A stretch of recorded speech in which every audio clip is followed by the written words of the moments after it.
Bonjour, bonjour. Nous voici à la partie 3.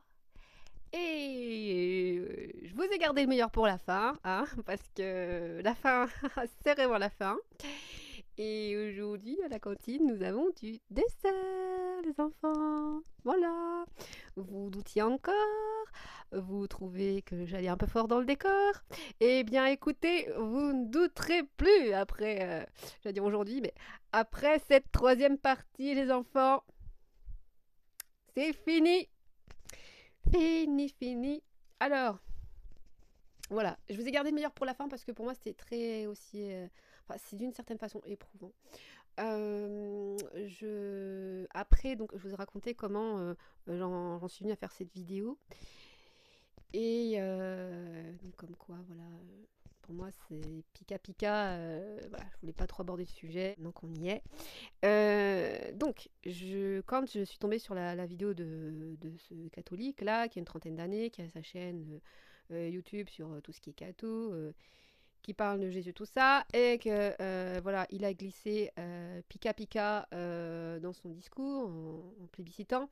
Et ben moi, dans la foulée derrière, donc j'ai vu, donc comme je vous avais dit, euh, les têtes de serpent qui sortent de sa bouche. Et après, dans la foulée, je suis tombée sur là ce qu'on va aborder aujourd'hui, donc qui est un support. Ça provient de SOS Discernement.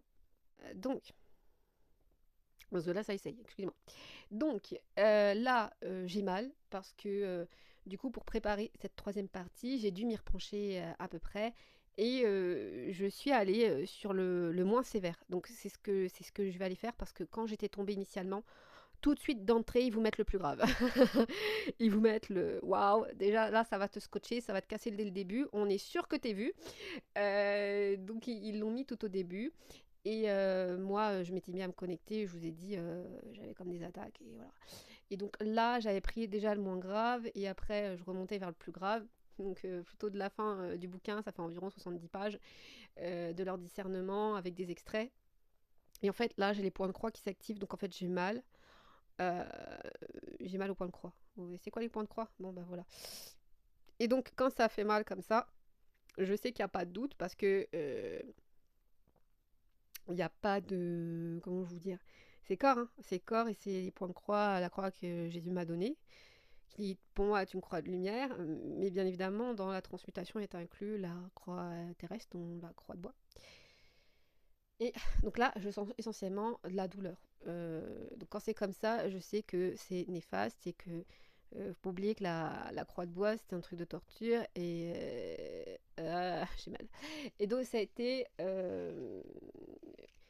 une attaque sur Jésus du mal, hein, voilà. Donc ça a été transmuté après, et là, vous voyez, je n'ai pas la compensation par le feu purificateur. Donc ça m'indique que là, on est sur un truc collectivement néfaste. Et pour moi, en fait, au fur et à mesure que je lis, c'est des énergies que je connais, que j'ai vues, ressenties, naviguer dans l'Église catholique, qu'il a vérolé les gangrènes depuis des centaines d'années, des siècles. C'est ancien tout ça, hein, ça s'est beaucoup développé. On en avait discuté avec Jésus quand il est venu me chercher fin 2024 et on a écrit ensemble, on a vu des choses ensemble, des transmutations par la croix en 2025.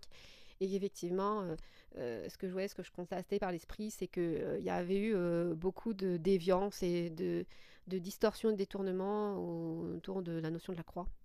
Et, et voilà, c'est des énergies que j'avais déjà senties auparavant, qui étaient reconfirmées et que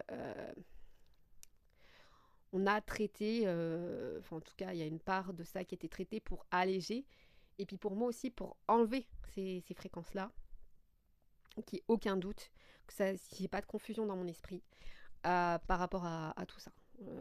Ça me paraissait déjà louche au départ, mais ça m'a été confirmé en esprit. Et donc là, on va commencer sur les thématiques. Alors c'est très bien parce que c'est référencé. C'est référencé et donc pour moi j'ai chiffre romain et ensuite le numéro de page.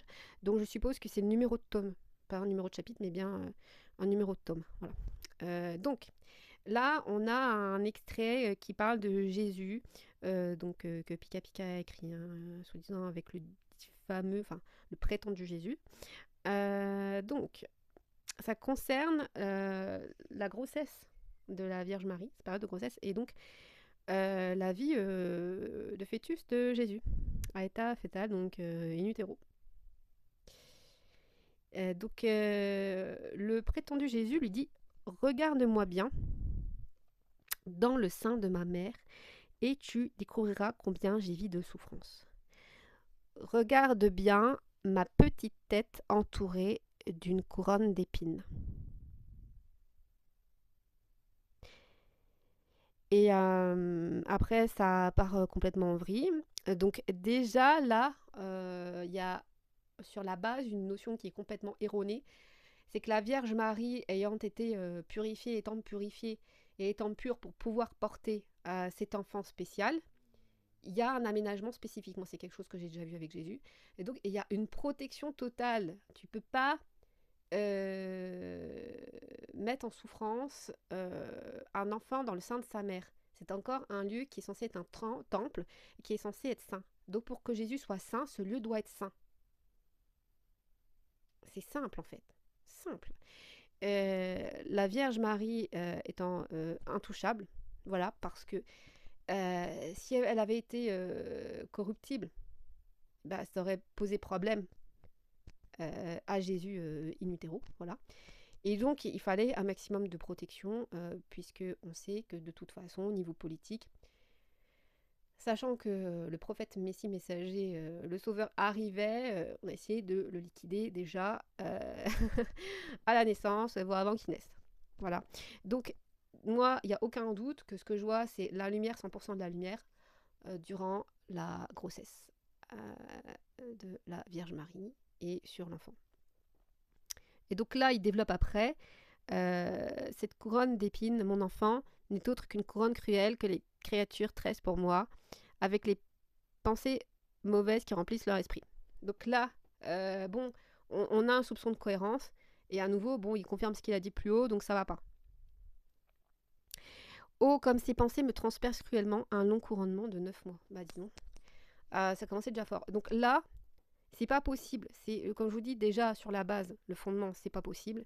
Ça fonctionne pas comme ça parce que ça respecte pas les lois de l'harmonie, les lois qui sont posées par Dieu. Et Dieu venait là pour reposer les lois divines. Ce qu'on trouve sur Terre, c'est effectivement des mères très en PLS, des mères très en détresse, qui sont déjà très attaquées, très malmenées, qui ont une enfance toxique et qui en plus sont elles-mêmes dans une vie de toxicité, sans protection par l'alliance, le mariage, vérifier auprès de Dieu si voilà, c'est bien le bon, nanani nanana.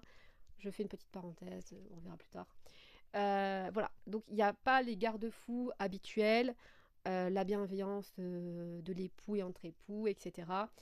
Les prières, se tourner vers Dieu, se confier à Dieu, qui font que le sein maternel va être protégé. Donc effectivement, sur des femmes qui vivent des choses très compliquées intérieurement, extérieurement, on a le malin qui peut attaquer au niveau du ventre maternel parce qu'il est déjà infiltré au niveau de la mère. Donc fatalement, le fœtus peut déjà s'en prendre dans la figure quand il est petit. Seulement là, ça ne peut pas arriver avec la Vierge Marie, ça n'a pas été conçu comme ça n'a pas été fait pour ça.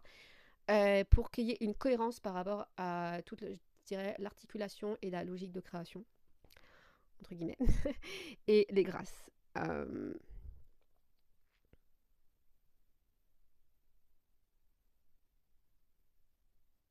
Donc il en rajoute, et comme si ce n'était pas assez, elle crucifie mes mains, mes pieds, ainsi que soit satisfaite la justice divine pour ces créatures. Elles circulent sur des chemins pervers qui commettent toutes sortes d'injustices, empruntent des voies illégales pour leur profit.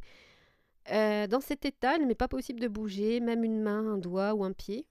Ah, dis donc, normalement, voilà. Donc là, en fait, on a un bébé crucifié. Donc ça veut dire qu'en fait, il reçoit la crucifixion avant de la recevoir. Or, la crucifixion est initiée, la crucifixion souffrante est initiée par le mal. Donc là, c'est quand même une inversion perverse totale. Donc là, on est déjà sur de la torture, pré-torture pour la torture. Donc, on est bien sur une notion maligne. Parce que ce n'est pas le père qui a crucifié Jésus dans la matière avec des clous, avec de la méchanceté et avec toutes ces choses. Donc là, il est en train de dire oui, bah c'est déjà les autres créatures, mais non, en fait, à ce stade-là, ça n'est pas encore fait. Ça n'est pas encore fait. Donc là, on a une inversion totale par rapport à toute la cohérence d'ensemble. On voit que ça commence à atteindre des degrés graves. Euh, je reste immobile soit à cause de l'atroce crucifixion que je subis ou à cause de l'espace réduit dans lequel je suis. J'ai vécu ces crucifixions pendant 9 mois. Il réinsiste. Donc là, on est... C'est horrible. On en est tome 1, apparemment, page environ 170. Voilà. Donc c'est très bien qu'ils aient fait ça. Comme ça, on est sûr que c'est pas inventé. On a toutes les références. Alors, ensuite, là on est sur une section qui s'appelle Redéfinition du péché. Et je vais donc vous lire. Jésus reprit. Pourquoi donc me demandes-tu comment tu as pu m'offenser? Il y a péché seulement quand l'âme se retire de ma volonté. Donc là, on est sur le tome 15, page 58. Jésus revint plusieurs fois, et moi, consciente de mon état de pécheresse, je lui ai dit: Mon Seigneur Jésus, je me sens totalement recouverte de blessures et de péchés graves. Oh, je t'en prie, je t'en supplie, prends pitié de cette misérable créature que je suis. Donc là, autoflagellation continuelle, ça se poursuit. Jésus me répondit: N'aie pas peur, car il n'y a pas de péché grave. Ah, première nouvelle qu'en fait, il n'y a pas de graduation des péchés. Ben si, pas de bol, il y a. Bien sûr, il faut avoir en horreur le péché. Ah, c'est comment il se couvre là. Mais il ne faut pas s'en troubler. Ah non, que ça ne te fasse rien, surtout le péché. Ne te trouble point du péché du petit pédo ou du curé pédo qui... Ah non, que ça ne te trouble point.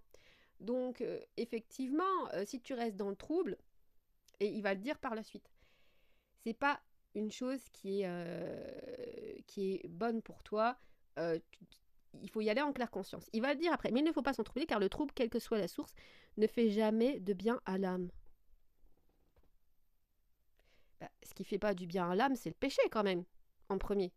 Et ce qui trouble l'âme, c'est le péché, en premier. Maintenant, le péché chez autrui.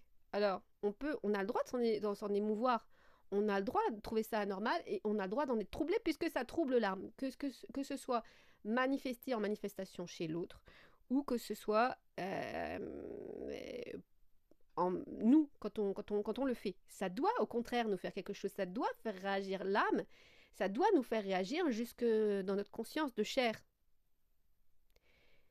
Et là où la confusion est maligne, c'est qu'en fait, il va dire quand même une demi-vérité, c'est ne reste pas dans ce trouble. Parce que Jésus a pu dire par ailleurs, ne vous troublez pas des choses de ce monde, parce que en excès, parce qu'il faut revenir à moi dans la sainteté, et c'est sain de retrouver de la sérénité pour ne pas sombrer sur un plan psychique ou sur un plan de l'âme et d'être en permanence dans une affliction douloureuse.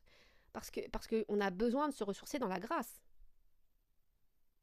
Et dans l'idéal, de se maintenir à l'intérieur de soi, de maintenir un écosystème, un bioclimat intérieur qui soit sain et qui soit serein. Pour justement être toujours capable d'empathie, de compassion et de se désoler des choses, mais que ça ne prenne pas le pas sur nous.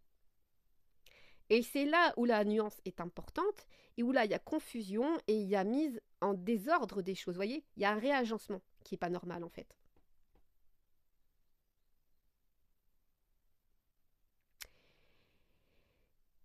Donc là, on est sur le tome 2. C'est-à-dire qu'il le redit plusieurs fois. Donc là, on voit que c'est pas seulement sur des tomes de la fin. C'est-à-dire qu'il n'y a pas une dégradation. Plus on va dans les livres, plus il y a une dégradation. Vous le verrez après. Donc, autre chose. Ma fille, pourquoi te sens-tu embarrassée parce que je suis ton maître, M majuscule, d'une manière si totale?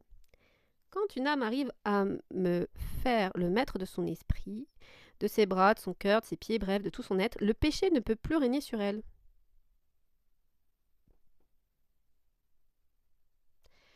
c'est pas pour ça que tu peux pas. En fait, tu peux être tout à fait en l'Esprit Saint, tu peux être avec Jésus, mais tant que tu es incorporé, tu dois faire attention. Alors, bien évidemment, tu vas te perfectionner. Donc, au fur et à mesure que tu te perfectionnes, c'est quelque chose qui sort de toi, mais il faut faire attention. De bien nettoyer aussi sur certains niveaux au maximum, de bien recompléter, de boucher les trous et d'être dans le discernement pour pas que le mal il vienne t'insuffler des trucs. Parce que lui, même si tu es clean ou quasi 100% clean sur un truc, il va essayer de te rebroder des choses pour forcer dans ton esprit. J'ai déjà vu. Euh, Donc, dans le sens régner sur elle, avoir l'avantage, on comprend. Moi, eux, ils ont surligné ce petit passage à la fin. Moi, ce qui me gêne déjà, c'est maître, parce que ça revient beaucoup. Et il y a des distorsions aussi par rapport à ça, parce que quand je suis rentrée dans transmutation de croix consciente avec Jésus, je sortais en mémorial, je me mettais à l'appeler maître. Mais dans une notion de soumission que lui ne voulait pas pour moi. Il me dit, ne m'appelle pas comme ça. Ne m'appelle pas comme ça. Et il a remis avec moi une relation fondée sur l'équanimité, l'équilibre, le respect, l'équitabilité. Peu importe son statut, je dirais, hiérarchique dans la lumière et vis-à-vis de Dieu, et ce qui lui est confié, il a tout de suite mis des basses scènes. Moi, jamais ça me serait venu à l'idée de dire à Jésus maître. Mais la façon dont je dis, c'est très curieux. Ça me venait quand j'avais un dialogue comme ça en locution intérieure avec lui, en esprit. Je ne comprenais pas. Ça faisait partie de ce qui m'a fait explorer. Et les transmutations.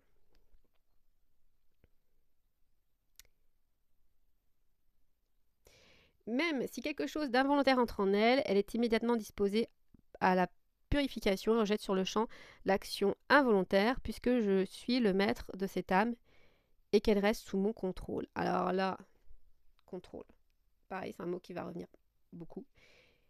Et pourquoi, là, ils l'ont pas surligné, mais pourquoi, en fait, ils n'utilisent pas contrôle, ça sont complètement hallucinatoires. Pourquoi ils n'utilisent pas bouclier, bienveillance, protection, égide? Il y a tellement de mots pour dire ça. Pourquoi contrôle? Verrouille. Alors, là, on serait sur le tome 5, page 6.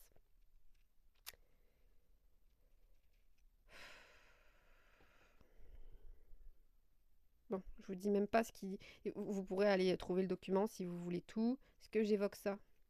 Non, non, non.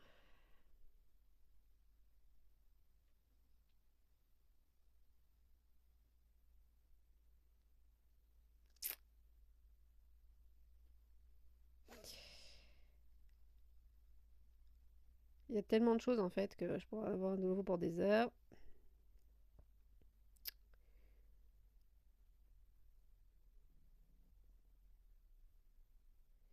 Après, il y a plein de confusions qui sont assez embêtantes.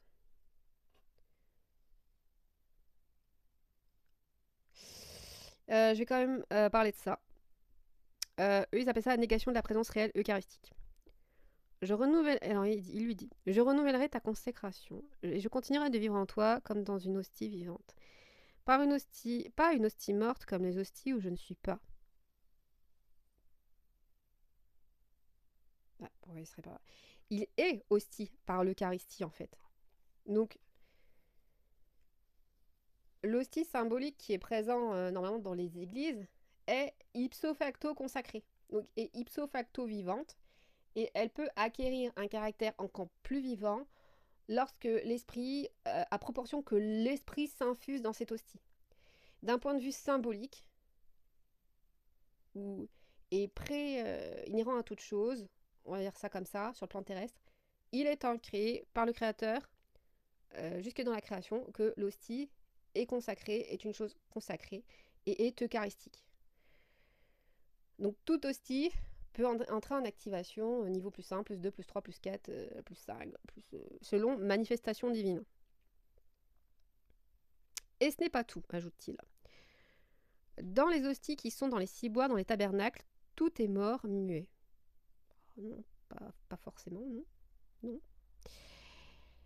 Il ne s'y trouve pas la sensibilité d'un battement de cœur, d'un élan d'amour. Et si ce n'était du fait que j'y attends les cœurs pour me donner à eux, j'y serais très malheureux. Mon amour serait frustré. Ma vie sacramentelle serait sans but. Si je tolère cela dans les tabernacles, je ne les tolère pas chez les hosties vivantes.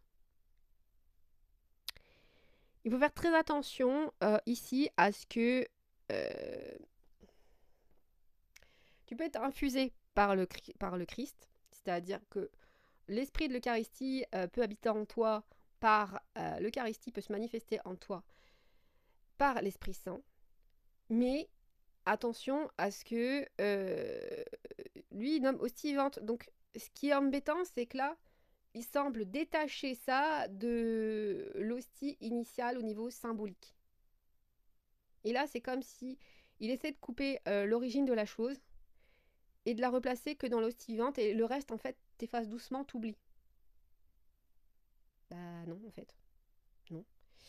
On n'est pas d'accord. L'hostie réelle, vivante, est initialement sur le plan spirituel, et ensuite redescend par bénédiction ici ou là. Pas de la racine. On ne détache pas. Elle ne devient pas quelque chose d'à part entière. Et on le retrouve plus tard. Je ne sais pas si je vais le réévoquer. Je verrai dans ma liste que j'ai fait. Parce qu'il y a un moment donné... je regarde. Ouais, il y a un moment donné où il lui dit... alors, oui, on peut devenir... se faire imprégner de Jésus et devenir quelque part un peu comme lui. Mais là, il disait, tu seras là... ma copie devant Dieu, dans le sens, tu auras exactement les mêmes fonctions que moi. Non. Il n'y a pas de chacun sa place, la hiérarchie est posée, chacun son rôle, et tu remplaces pas une personne par une autre. On ne fait pas de remplacement en fait. Chaque être est unique, chacun a sa place, et déjà, du coup, ça induit à nouveau quelque chose de faux. Donc voilà, ça c'est un peu ce qui tourne autour de son idée, c'est de redétacher, de redissocier des choses d'origine. Pour couper et puis redistordre et manipuler déjà là et ensuite derrière. Alors, on a quoi d'autre? Ah oui. Ils ont intitulé ça l'église gnostique fondée sur Jean. Donc là, ce serait le dit Jésus qui parle. Moi, prêtre et victime, élevé sur le bois de la croix, j'ai voulu un prêtre pour m'assister dans mon état de victime. On prend avec victime.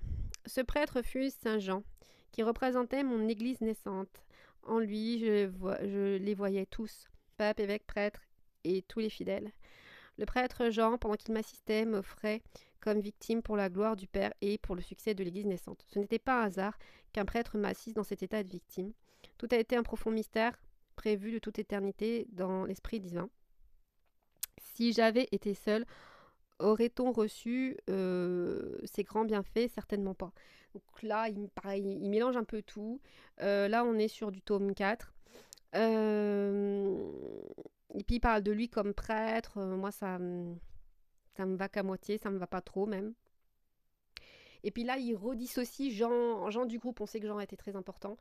Mais du coup, voilà, il fait des inversions. Et puis, donc les catholiques pensent que c'est Pierre. Puis là, on dit que c'est Jean. Attention, la suite, où tout s'aggrave. Et que d'ailleurs, c'est connecté. C'est bizarre parce que c'est pas le même tome. On dirait que c'est le tome 15 ensuite. Nous, là, c'est la partie qui me gêne le plus. Nous avons confié ma mère à Jean afin qu'elle déverse en lui et à travers lui, en l'Église, tous mes enseignements et tous les trésors de grâce qui m'ont été confiés et que j'ai assumés comme prêtre. Donc là, c'est pas tout. J'ai déposé en elle, comme dans un sanctuaire, tous les préceptes et les doctrines dont l'Église allait avoir besoin. Ça se pourrait. Mais pour moi, il a fait le dépôt de ce qui devait directement en Jean, déjà. Et alors là, le pire. À son tour, fidèle et jalouse de mes actes et de mes paroles comme elle l'était, il parle de sa mère, elle les a déposées dans mon fidèle disciple Jean.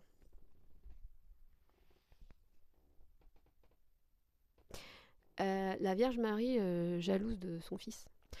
Euh, des insertions comme ça de tempérament toxique, on retrouve aussi chez Val Toto, dans le portrait de Jésus.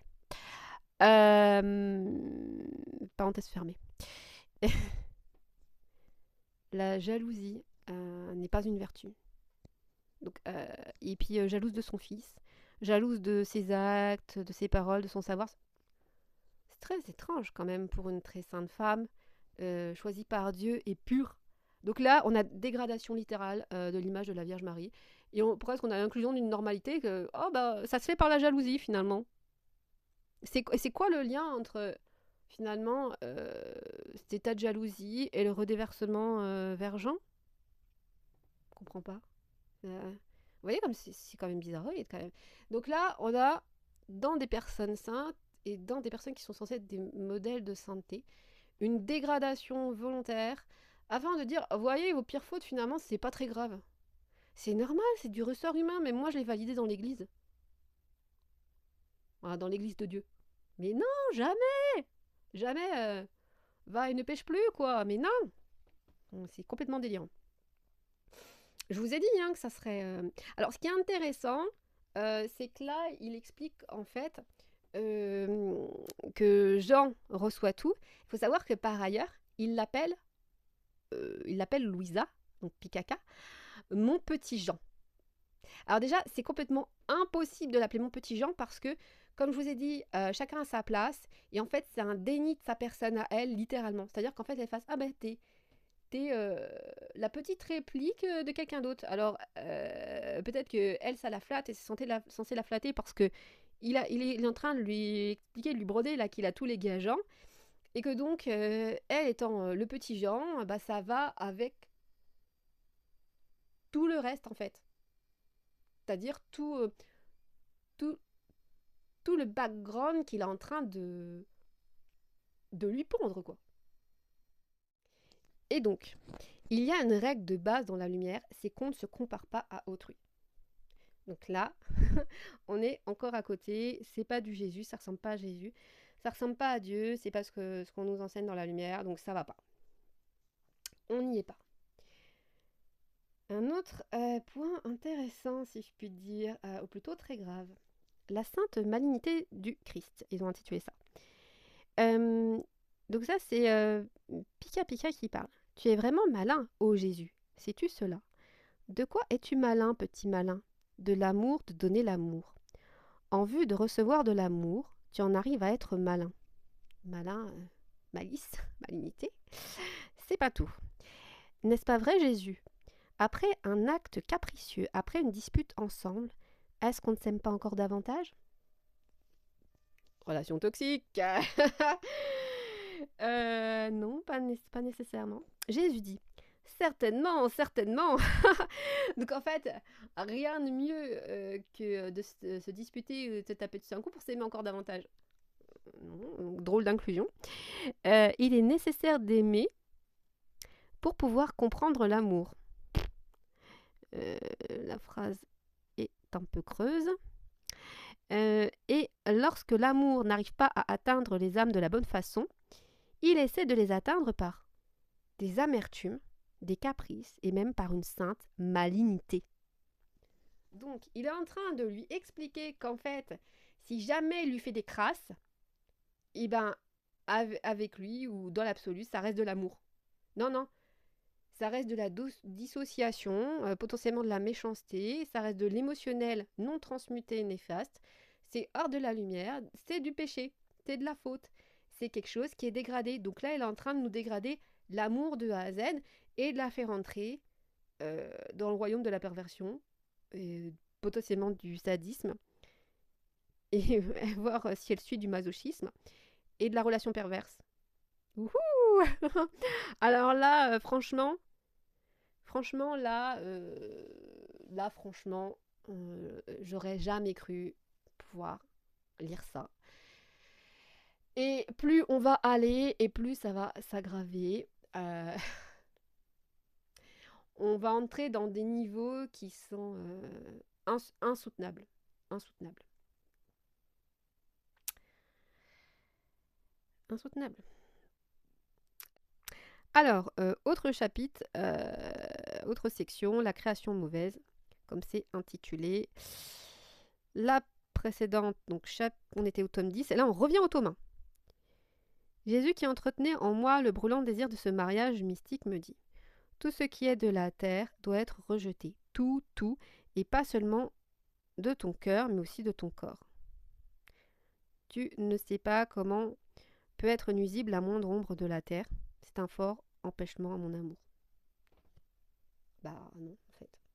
Non, puisque moi, depuis toute petite, je ressens que Dieu se manifeste même au travers le cellulaire de cette création. Et que, ok, sur Terre, il y a des niveaux de gris, ok, il y a des attaques malignes, ok, il y a des influences néfastes de la part du mal qui essaie d'y foutre le bazar à fond. Mais non, au aucun cas, si tu rejettes tout, tu rejettes ton corps. Donc en fait, si tu rejettes le corps et le cellulaire, tu vas désincarner. Avec Jésus, nous avons fait des transmutations sur des thématiques terrestres, c'est-à-dire que nous les avons aggradées. C'est-à-dire que ce qui était dégradé par distorsion, déformation, il les regrade. C'est ça, lui, la transmutation, c'est-à-dire qu'il remet en droit chemin, en lumière et en vérité, même des aspects terrestres. Donc il y a certains aspects de se vivre ou de se sentir terrestre qui, ok, vont être transmutés, donc ne seront plus ressentis, comme par exemple l'émotionnel négatif dans le sens du péché. Mais tu as toujours le droit et la possibilité de ressentir à travers ton corps l'amour divin. Alors certes, c'est plus petit, donc c'est plus, ça sera peut-être amoindri, ça sera forcément amoindri en sensation, mais il n'y a rien d'absolument condamné, néfaste. Tu peux pas te séparer de ton corps. Même moi, il y a des phases, et puis même là, qui me remettent au contraire dans mon corps. Tu dois faire venir le divin dans ton corps pour permettre de le raffiner, en fait, de lui faire retrouver au maximum du possible, son élégance initiale, et sa vérité initiale, sa justesse initiale, avec les fréquences harmoniques, etc. Donc là encore, ça va pas du tout. Ça va pas. Alors, là, il y a de quoi partir dans le mur, hein. Et du coup, ça laisse la porte et les portes ouvertes à n'importe quoi pour pirater, justement, au niveau du corps, puisqu'il n'y a pas d'occupation du temple, du coup. Dis, t'occupes pas surtout de ton temple, néglige ni ton temple, renie ton... Mais non, non.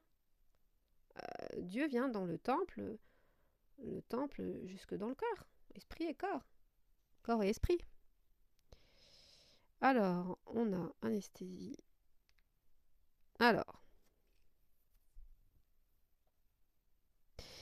ma fille bien-aimée, donc ça serait le prétendu Jésus. Ma fille bien-aimée, puisque tu vis de ma vie, on peut, donc à Louisa, puisque tu vis de ma vie, on peut dire que ta vie a pris fin. Et puisque ce n'est plus toi qui vis, mais moi, tout ce qu'on peut te faire de plaisant ou de déplaisant, je le reçois comme si on me le faisait à moi-même. Donc là, on voit qu'il y a une copie, parce que ce que vous faites à l'autre, c'est à moi qu'on le fait. Ça, Jésus l'a dit.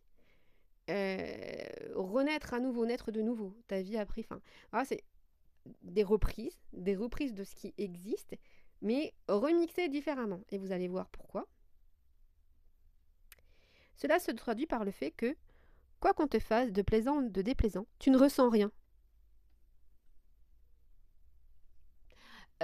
Donc là, il cherche à obtenir chez elle une dissociation pour qu'en fait, son âme, l'esprit et tout soit décalé par rapport à son corps et que lui peut prendre la place. Donc en gros, on appelle ça une emprise et une possession. Et tu es un être sensible. C'est pas interdit de pleurer et que les perceptions de l'âme puissent émouvoir dans le corps. À travers le corps. Dans le corps et à travers le corps. Bon. Donc là, on est sur tome 11, page 14. Ensuite, on a...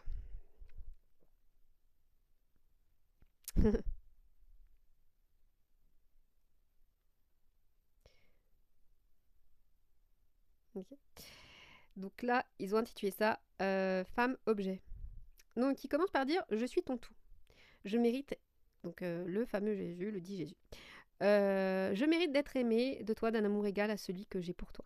Si tu ne laisses pas le petit monde de tes pensées, de tes affections et de tes sentiments pour les créatures, je ne pourrai pas entrer complètement dans ton cœur et prendre possession de façon permanente. Encore une fois, hein, prendre possession, elle le dit littéralement. Tome 1, donc déjà dès le tome 1, ça pue. Page 8. Ah mon Dieu! Je rentre pas dans la liste complète, hein, voilà. Tome 1, page 9. Je suis un époux très jaloux. Donc là, déjà, pour moi, dans la Bible, le mot jaloux, utilisé comme jaloux au sens où on le connaît aujourd'hui, c'est une distorsion déjà de base. Là, par contre, il le dit clairement, je suis jaloux comme un homme, en fait. C'est plus dans ce sens-là qu'il le dit. Ma petite épouse, parce que je suis jaloux, je ne te permettrai pas de prendre le plus petit plaisir ailleurs. Tu dois toujours te tenir près de ton époux, devant lui, pour qu'il ne puisse pas douter de toi. Waouh! Donc là, il se comporte comme un homme jaloux. Quelqu'un de toxique qui va te couper d'absolument tout. T'as plus le droit de ressentir, t'as plus le droit de respirer, t'as plus le droit de vivre. Tu n'es rien sans moi, tu n'existes pas. Je te phagocyte, je te dévore complètement. C'est vraiment ça, hein.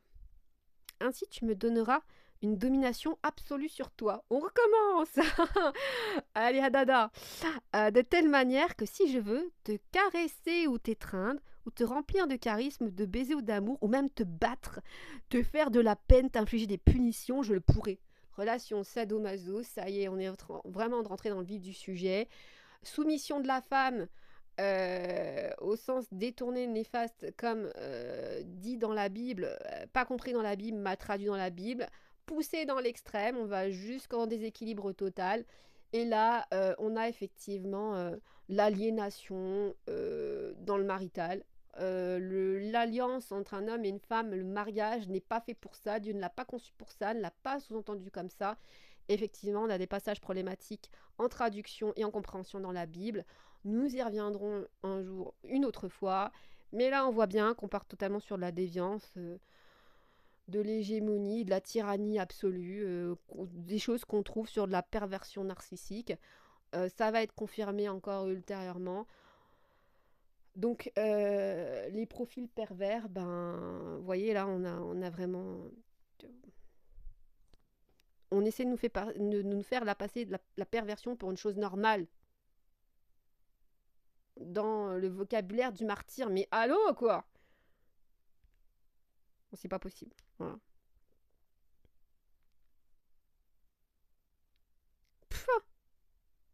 Alors, il en rajoute. Ta volonté doit être la mienne, M majuscule. Tu ne dois rien vouloir. Tu ne dois rien vouloir, y compris les choses saintes. T'es plus rien là.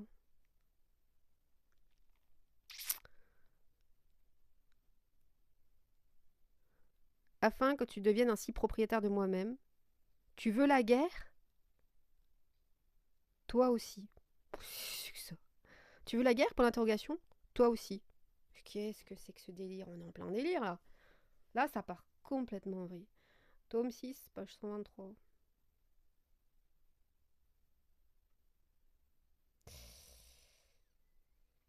Oh là là là là. Allez, continue. On continue.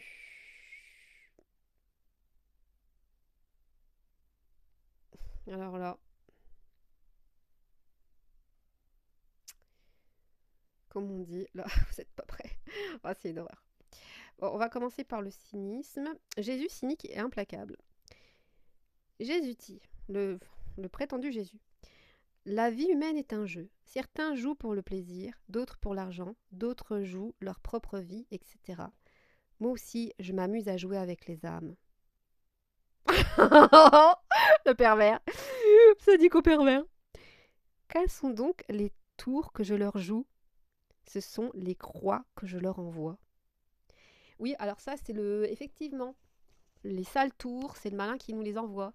Les croix de crucifixion, les douleurs, les souffrances. Les croix, bah, qui a envoyé Jésus sur la croix? C'est le mal. La croix de bois.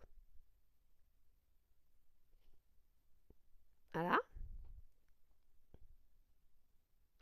Si elle les accepte avec résignation, et me remercie, je m'amuse et je joue avec elle, me délectant immensément, recevant beaucoup d'honneur et de gloire, la gloire de la torture, tu sais, et les amenant à faire les plus grands progrès.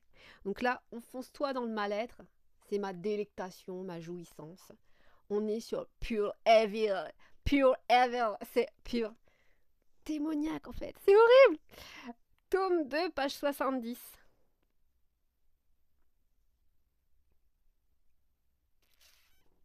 C'est waouh, waouh, waouh, waouh. Alors là, la suite.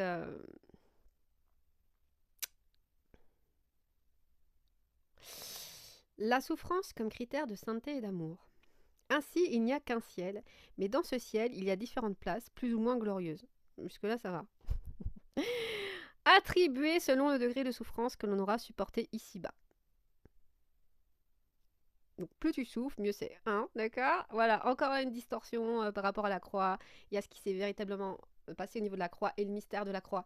Et comme la plupart ne comprennent pas, ne savent pas et ne peuvent éventuellement pas savoir si c'est à 100% passé dans la croix, il y a de la broderie, il y a du brodage et c'est repris et détourné par le mal en distorsion. Donc là, tome 2, page 20.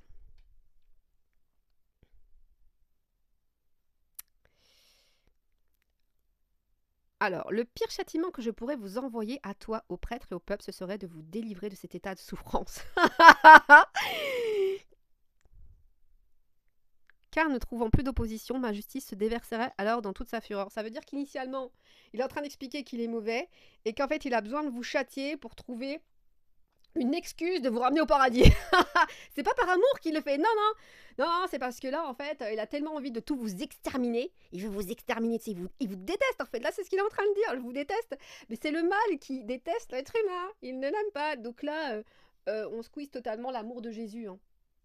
Le sacrifice personnel de Jésus pour racheter l'humanité par amour. Et du coup, foulé aux pieds, écrasé, balayé comme une vulgaire poussière, elle n'existe même plus. Tome 2, page 33. On est qu'au tome 2. Normalement, on est qu'au tome 2. C'est très facile de savoir si ton état est bon ou mauvais. Si tu apprécies souffrir, c'est que tu es dans un bon état. N'importe quoi. Plus on souffre, sans pouvoir y remettre d'amour, parce que si on n'a pas amour avec un grand A et qu'on peut pas, en fait, qu'on peut pas guérir cette souffrance, dans ce cas, cette souffrance est vaine. Et dans ce cas, elle te fait descendre, elle te conduit. C'est la souffrance de l'enfer, en fait. Euh, La souffrance, pour la souffrance, est complètement inutile et proscrite. Ça n'existe pas en Dieu, pour Dieu, avec Dieu, d'accord. Apprécier, souffrir, non, tu dois d'abord aimer l'amour, en fait.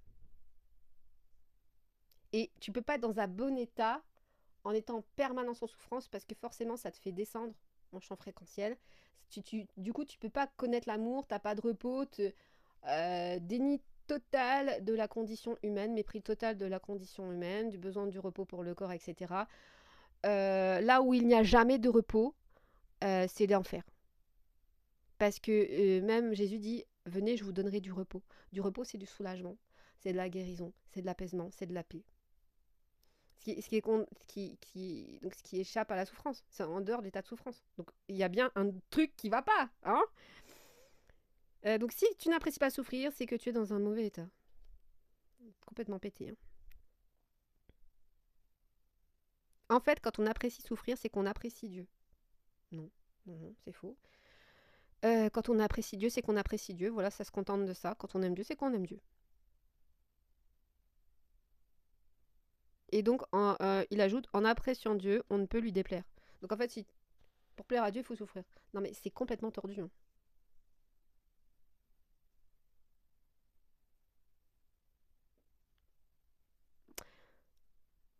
Alors, wow. À ce moment, la pensée, là c'est Louis Lapica qui parle, à ce moment, la pensée me vint de lui demander si mon état était conforme à sa volonté, cela me paraissant plus important que ce dont nous étions en train de parler. Aliénation totale. Je lui ai posé donc la question. Elle est déjà vide à cet endroit-là. Hein.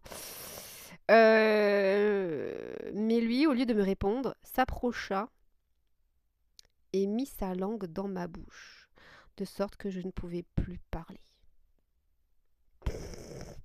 Là, c'est une invasion, hein, non-respect de la personne.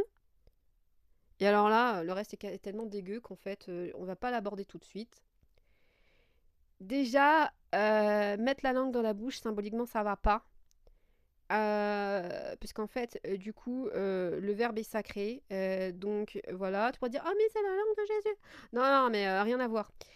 Il faut savoir que embrasser, le baiser sur la bouche, n'est sacré que dans la mesure où tu ne mets pas la langue.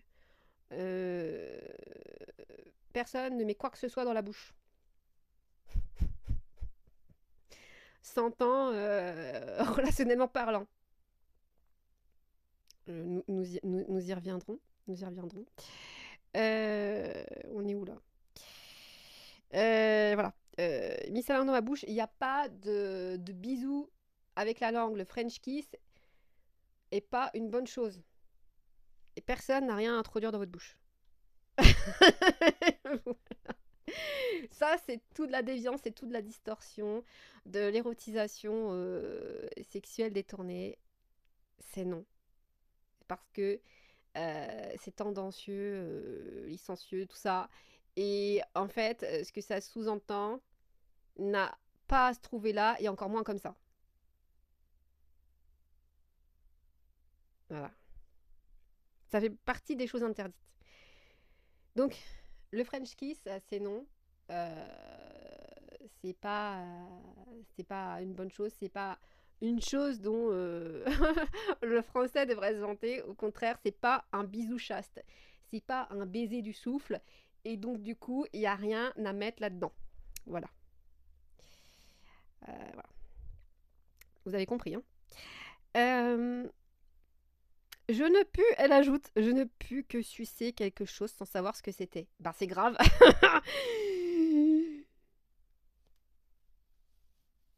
Quand il retira sa langue, j'ai eu à peine le temps de lui dire: Seigneur, reviens tout de suite. Qui sait quand tu reviendras? Oh, ah ouais, je peux plus là. Tome 9, page 5. Quelle horreur. Quelle horreur. Ah. Ouh. Oula. Ah, ça c'est la suite horrible. Alors, on continue. Jésus, mon cœur, les épines ne sont pas suffisantes pour que je sois certaine que tu m'aimes comme avant. N'as-tu pas aussi des clous avec lesquels me clouer demande-t-elle. Vite, ô Jésus, ne me laisse pas dans le doute, car le simple doute de ne pas toujours être aimé de toi me donne des morts continuelles. Transperce-moi. Excusez-moi. Il faut que je rigole un peu, il faut que je fasse un peu d'humour parce que là, je peux plus. Il me dit: Ma fille, ce ne sont pas. Je n'ai pas de clous avec moi. Mais mince alors, comment ça, tu n'as pas de clous? Tu te travailles pas avec des clous? Oh my god. Mais pour te contenter, je vais te transpercer avec un morceau de fer.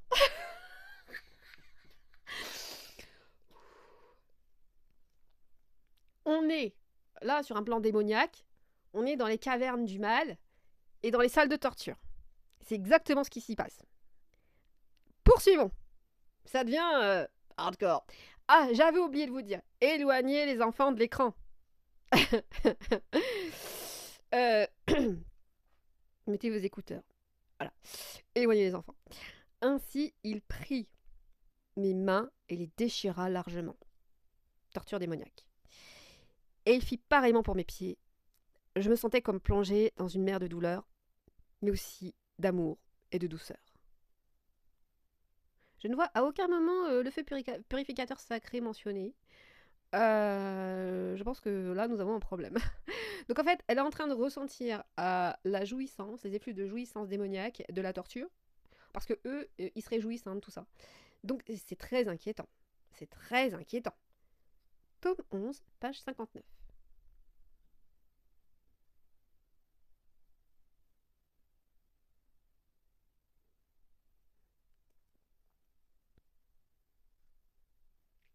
Alors là, on a le contrario du thaumaturge.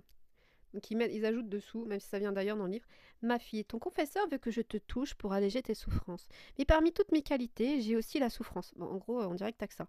Si je te touche, tes souffrances pourraient bien s'accroître au lieu de diminuer. Mais mince alors. Punaise. Moi j'ai cru que Jésus était guérisseur thaumaturge. Car la chose dans laquelle mon humanité s'est le plus délectée est la souffrance. Aïe, aïe, aïe, aïe, aïe.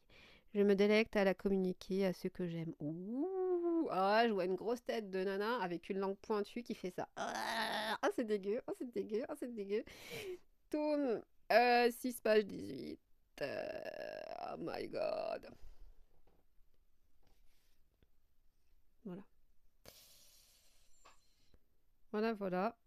Je suis à 50 minutes de ça. Il va falloir que j'arrive à tout télécharger sur YouTube. On va voir comment faire. Waouh. Punaise, il y a du dossier. Il y a du dossier.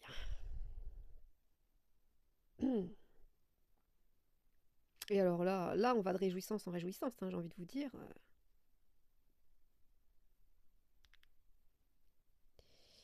Ok, donc là, je crois que là, c'est...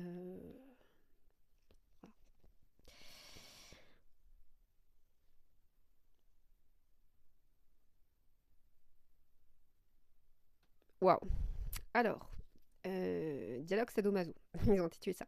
Là-dessus, retrouvant un peu mon souffle, je ne sais pas sur quoi, je ne vais pas le savoir, Jésus me dit, oui, ma bien-aimée, aide-moi, je ne peux plus tenir plus longtemps.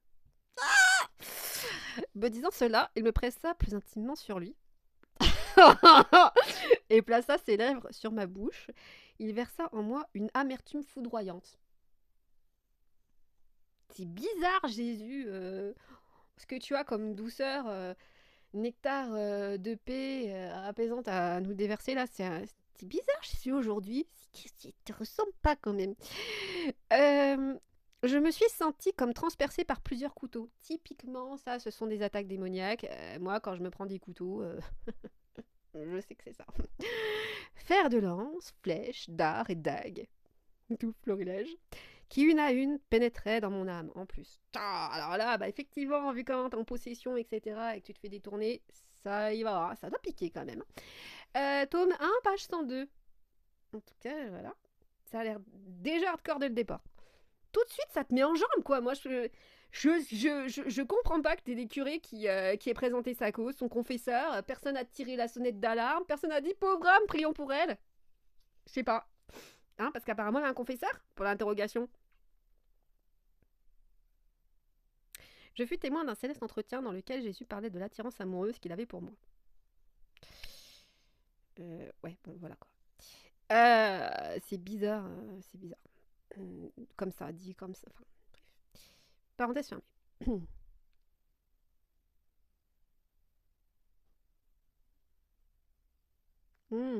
Par la suite, dans la joie plus que jamais à cause de ma supplication, Jésus me permit de m'étendre sur une des croix qui se trouvait là.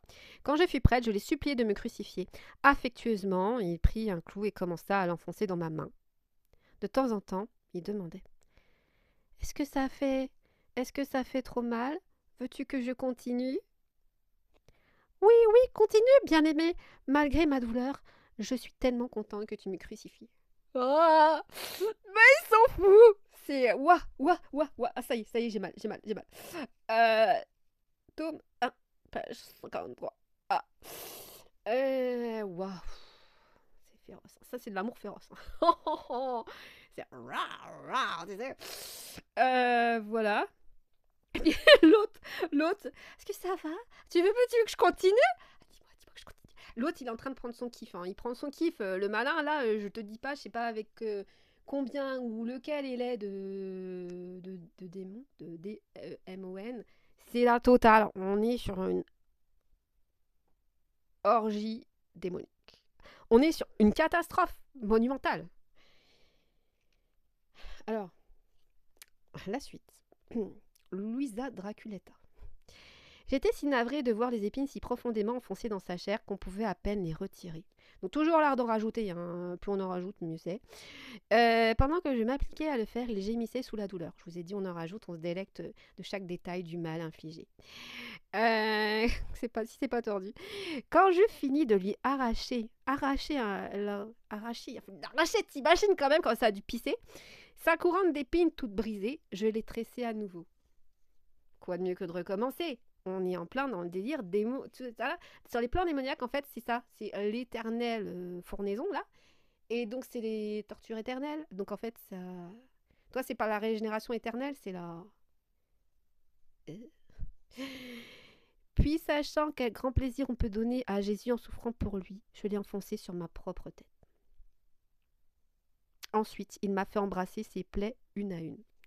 Peut-être un bisou qui guérit tout. Pourquoi pas. Mais ensuite, et pour certaines, il a voulu que j'en suce le sang. Oh bon, je sais bien que les chrétiens vous adhérez le sang sacré de Jésus, mais peut-être qu'on va se calmer à un moment donné. Hein? On va se calmer. Je te faisais tout ce qu'il désirait, quoiqu'en silence. Tome 2, page 22.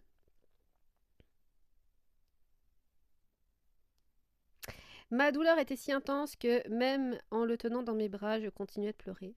Avant même que j'aie fini de parler, Jésus, sans me répondre, approcha sa bouche de la mienne et y déversa son amertume. C'était comme si ça ne suffit pas, tu vois. L'inné du vinaigre dans la bouche, pareil, c'est le mal. Hein. Donc là, il semble qu'on ait une corrélation. C'est un match au niveau symbolique.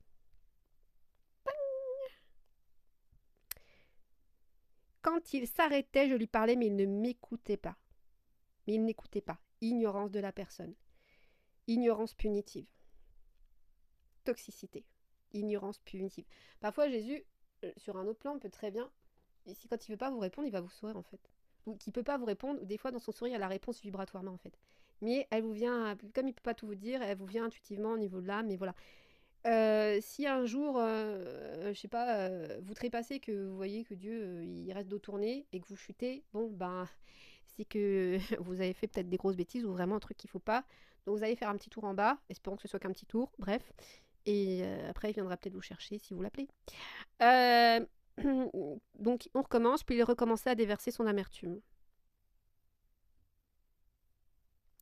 Ensuite, sans répondre à aucune de mes questions, il me dit « Laisse-moi déverser ma douleur en toi, sans quoi, comme j'ai châtié d'autres endroits par la grêle, je châtierai ta région. » Chantage. On est dans un truc infernal. Vraiment. Voilà, c'est sordide, c'est pas possible. C'est si tordu, hein, c'est tellement pervers. Laisse-moi déverser mon amertume et ne pense à rien d'autre. Bah non, parce que si tu penses à autre chose, tu pourrais t'en sortir peut-être. Et voilà, de sa bouche à la mienne, a déversé l'amertume.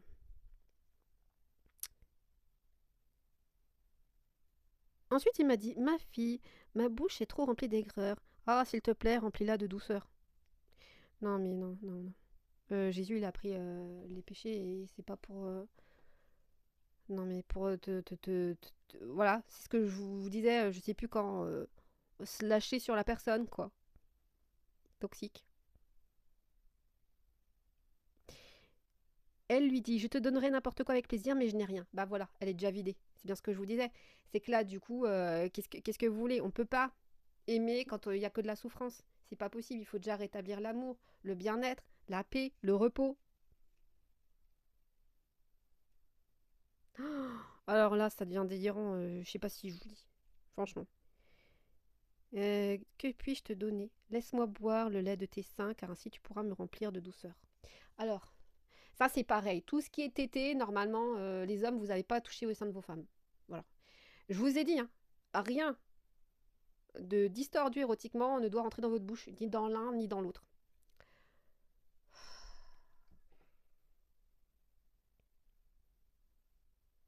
Voilà. Vous comprenez les déviances érotico,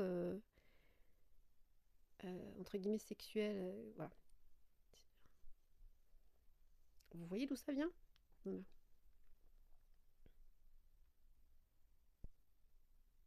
Je vous lis pas la suite. Je peux pas là. Alors après ça se délire. Une fois rassasié, il grimpa sur mes genoux et m'embrassa partout. Étant donné que j'avais aussi un goût amer dans la bouche à cause de l'amertume qu'il avait Déversa sur moi mon tour, j'eus envie de téter ses seins. Mais je n'osais pas. Et il m'invita à le faire. Enhardi par son invitation, je commençai à téter. Vous voyez comment je me crispe là, à quel point j'entre en malaise. Oh, quelle douceur paradisiaque sortait de ce sein béni. Oh, j'ai mal à la gorge. Là, j'ai mal à la gorge, vous voyez. Ah, c'est pas moi qui dis ça, c'est pas moi. J'ai mal partout. Là, c'est tellement infâme comme parole qu'en fait, je commence à avoir un coup de barre là. Ça me serre la gorge. Il va falloir que je conjure après là parce que. Donc, tome 2, page 49. Et vous voyez, Jésus est en manifestation homme, genré homme. Il s'incarne dans un homme. Sur les plans célestes, bien que nous ayons chacun une polarité mâle et féminine en nous, par souci de complémentarité et d'un point de vue de la création, garder l'équilibre, pouvoir recréer l'harmonie de la complémentarité. Jésus ne manifeste pas un comportement de femme, entre guillemets, ou typiquement de femme. Jésus n'a pas des seins qui lui poussent. Jésus ne donne pas de lait, combien même Dieu soit le tout et syncrétise tout. Auprès de nous, qui sommes polarisés et genrés, ne va jamais semer le trouble au niveau de genre. Ça vous parle? La confusion, l'inversion des polarités, le mélange des, le mélange des polarités, le non... C'est comme mélanger les choses à l'intérieur des gens pour qu'en fait ils soient perdus, vous voyez.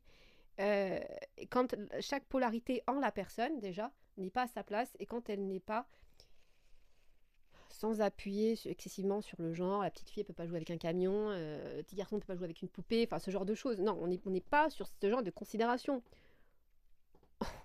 On a un Jésus avec des seins qui donnent la tétée. Et je vous ai dit, hein, on suce pas. Hein.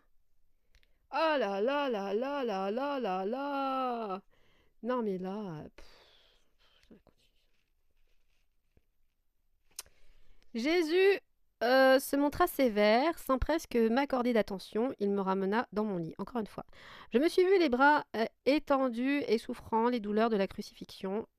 Il prit mes bras, les croisa, les attacha avec une petite corde dorée. Sans chercher à comprendre la signification de cela, dommage, et pour briser son air sévère, je lui dis mon très doux amour, je t'offre les gestes de mon corps. Blablabla. Bla, bla, bla.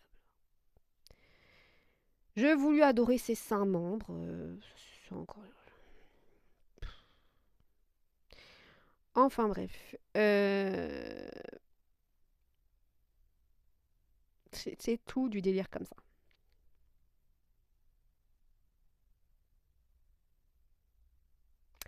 Encore un autre passage, tome 3. Et Jésus qui était assis sur la croix, étendu en moi, prit grand plaisir à me voir souffrir et voir la personne qui perça mes mains et mes pieds. Je sais pas qui c'est.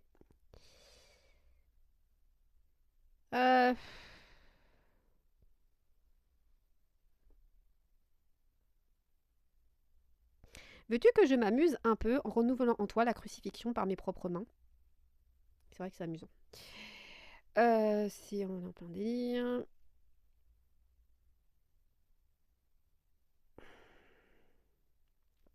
Ah ouais, ce passage-là. Arrivé à un certain endroit, celui qui me guidait me dit dépose la croix et déshabille-toi. Car notre Seigneur doit revenir et doit te trouver prête pour la crucifixion. Je me suis déshabillée, j'ai gardé mes vêtements dans mes mains à cause de la honte que ma nature humaine éprouvait.